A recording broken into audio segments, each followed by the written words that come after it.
एक समय की बात है जब गौतम बुद्ध से उनका एक अनुयायी पूछता है कि क्या भगवान सच में होते हैं। तब बुद्ध उसे समझाते हुए कहते हैं कि भगवान एक परम शक्ति है जिसे हम भगवान का नाम देते हैं। भगवान खोज का विषय नहीं है बल्कि अनुभव का विषय है। जिस दिन तुम सच्चे मन से ईश्वर की अनुभूति करोगे उस दिन वे तुमसे मिलने जरूर आएंगे। कहते हुए बुद्ध ने उसे विदा किया, लेकिन शिष्य के दिमाग में यह बात बैठ गई। वह हर वक्त इसी बारे में सोचने लगा। एक दिन उसने सोचा कि आज वह भगवान के साथ बैठकर ही खाना खाएगा। उस रोटियां साथ में बांधी और आश्रम से बिना कुछ बताए वह जंगल की ओर चल पड़ा। चलते चलते बहुत दूर निकल गया। सुबह से शाम हो गई। थकान और भूख के कारण उसका बुरा हाल हो गया। तभी उसे कुछ दूरी पर एक पेड़ के नीचे एक वृद्ध आदमी नजर आया। शिष्य ने उस व्यक्ति की ओर देखा। उसकी उम्र 70-80 साल रही होगी, लेकिन इसके बावजूद उनकी आंखों में चमक थी। वह व्यक्ति उसे देखकर मुस्कुराया और प्यार से उसके सिर पर हाथ फेरा।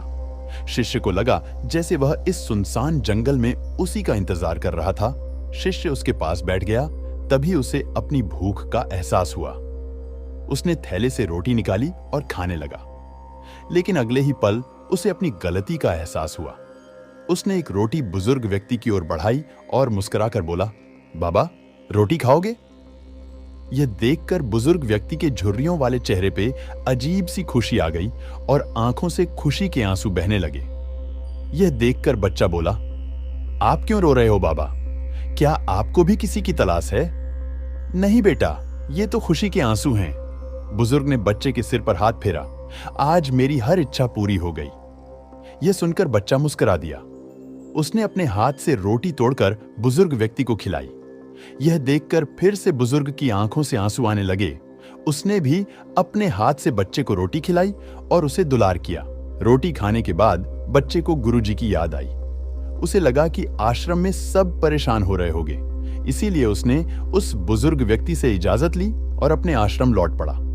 शिष्य जब अपने आश्रम पहुंचा तो बुद्ध दरवाजे पर ही मिल गए। उसने गुरुजी के पैर छुए और बोला, गुरुदेव, आज मैं भगवान से मिला। मैंने उनके साथ बैठकर रोटी खाई। मैं बहुत खुश हूं। उधर वह बुजुर्ग व्यक्ति जब अपने घर पहुंचा तो उनकी खुशी देखकर घर वाले हैरान रह गए। उनके पूछने पर वे बोला, मैं 2 दिन से तालाब के किनारे अकेले भूखा बैठा था। मुझे विश्वास था कि भगवान आएंगे और मुझे अपने हाथों से खाना खिलाएंगे। आज सचमुच भगवान ने मुझे दर्शन दिए और अपने हाथों से रोटी खिलाई। तब बुद्ध अपने शिष्य को बोलते हैं कि तुम्हें और उस बुजुर्ग व्यक्ति दोनों को ईश्वर की तलाश थी। ईश्वर कहीं नहीं था, अपितु तुम दोनों के दिलों में था। भगवान किसी मंदिर में नहीं बल्कि आपके दिल में रहता है। भगवान को ढूंढने के लिए उसे महसूस करने की जरूरत है। वो हर शख्स में बसता है। ये आप पर निर्भर करता है कि आप उसे देख पाते हैं या नहीं। भगवान इंद्रियों की विषय वस्तु नहीं बल्कि भावनाओं की भावना है। आगे बुद्ध बताते हैं कि धर्म बड़ी निजी बात है, जैसे कि प्रेम में अगर कोई अपनी प्रेयसी को कुछ कहता है तो वह बाजार में चिल्लाने की बात नहीं है, बल्कि वह अत्यंत व्यक्तिगत बात है और बाजार में कहते ही अर्थ उसका बेकार हो जाएगा। ठीक, धर्म के संबंध में कहे गए सत्य भी इतने ही व्यक्तिगत है। इस संपूर्ण ब्रह्मांड में कुछ भी खोया नहीं है। ब्रह्मांड में सभी चीजें एक चक्र में मौजूद हैं। जैसे एक पौधा मिट्टी से उगता है, एक मृत पत्ता मिट्टी में विघटित हो जाता है। मनुष्य से ही मनुष्य का जन्म होता है, जिससे पुनः मनुष्य की उत्पत्ति होती है। इस प्रकार कुछ भी नहीं खोया है और जो कुछ भी लिया गया है उसे ब्रह्मांड वापस कर देता है। इस संपूर्ण ब्रह्मांड में सब परिवर्तनशील है।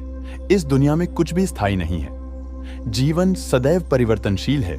यह नदी की तरह निरंतर बहता रहता है। जीवन कभी खत्म नहीं होता, यह विकसित होता है। ठीक वैसे ही जैसे मनुष्य अपने पूर्ववर्तियों से विकसित हुआ है। हमारा आदर्श स्वरूप बदलता रहता है। मनुष्य जो कुछ भी बोता है वही काटता है। मनुष्य की इस जीवन और अगले जीवन में स्थिति उसके कर्मों पर निर्भर करती है और उसे अपने कर्मों का परिणाम भुगतना पड़ता है। न तो बलिदान और न ही ईश्वर से की गई कोई प्रार्थना किसी व्यक्ति का भाग्य बदल सकती है। अच्छे कर्म अच्छे परिणाम देते हैं, बुरे कर्मों का परिणाम बुरा होता है। खुद से प्यार बुद्ध आगे कहते हैं कि व्यक्ति को दूसरों के साथ गहरा संबंध तलाशने से पहले आत्मखोज, समझ और स्वीकृति की यात्रा शुरू करनी चाहिए। स्वयं के साथ दयालु और सामंजस्यपूर्ण संबंध विकसित करके व्यक्ति एक ठोस आधार स्थापित कर सकते हैं, जो दुनिया के साथ उनकी बातचीत तक विस्तारित होता है। किसी व्यक्ति के वर्तमान और भविष्य को आकार देने में मानसिक स्पष्टता और शारीरिक कल्याण की महत्वपूर्ण भूमिका पर जोर देती है। एक स्वस्थ शरीर का पोषण करते हुए एक स्पष्ट और केंद्रित दिमाग को बढ़ावा देकर व्यक्ति लचीलेपन के साथ जीवन की चुनौतियों का सामना कर सकते हैं और ऐसे विकल्प चुन सकते हैं जो उनके समग्र कल्याण में योगदान करते हैं। इस वीडियो के साथ हमने बुद्ध के विचारों का संजीवनी असर जाना। अगर आपको यह वीडियो पसंद आए तो लाइक करें, सब्सक्राइब करें और बेल आइकन दबाएं ताकि आप हमारे नए वीडियो से अपडेट रहें। धन्यवाद।